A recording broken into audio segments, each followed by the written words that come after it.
Hi, I'm David Yaz of the Boston Podcast Network. I'm here today with attorneys Russell Schwartz and Nick Plante of Worcester's leading family law firm, Schwartz Plante. So today we're going to talk about the culture of the law firm known as Schwartz Plante. So, Russell, attorney Schwartz, we'll start with you. And, people may not realize that law firms can have identities, even personalities. Tell us about this firm and how it developed. So David, I've been practicing for about 33 years now, and over the years we have developed a mindset that we feel works for us and works for our clients.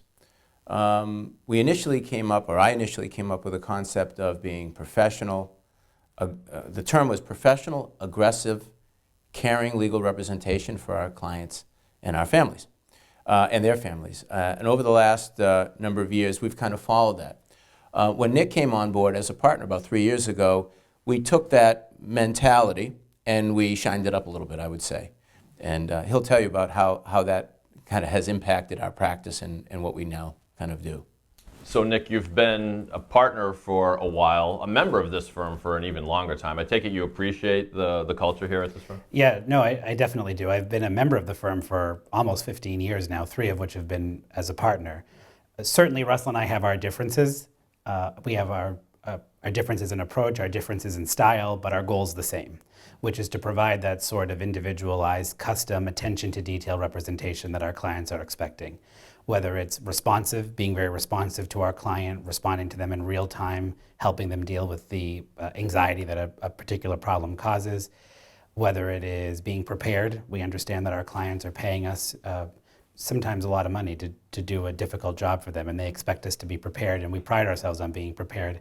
And I think also, and these are the qualities that we share in common, even though our styles are different, I think we also both would pride ourselves in the fact that we consider ourselves to be really excellent communicators, both with respect to written pleadings with the court and also in oral argument before a judge, that we are able to concisely and quickly and clearly convey our clients' position and desired outcome to a judge in a manner that generally gets that judge to pay attention. And with that being said, there are clients who want a particular style. There are clients that may want a male attorney. There are clients that want female attorneys, and we have both in this law firm. And different styles, of course, as Nick said. There's more than one way to get a result. We can approach things one way, my way, or we can approach things Nick's way, or we can approach them in a mutually acceptable way or a mutually agreeable way. And in the end, it's really a comfort level for the clients because they need to feel like they have that connection to start with. And some people just come into our office wanting this type of approach or that type of approach. And the good news is we have both. The culture of the firm, I take it, is a possible stepping stone to the reputation of the firm in Worcester and elsewhere. Does that matter? If you were to ask Nick and I separately, we would both tell you that might be the most important thing that we have in our arsenal, in our tool box.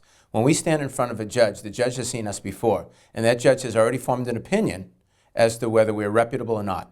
And that means a lot to us. And it's super important for us to act ethically, act appropriately, respectfully.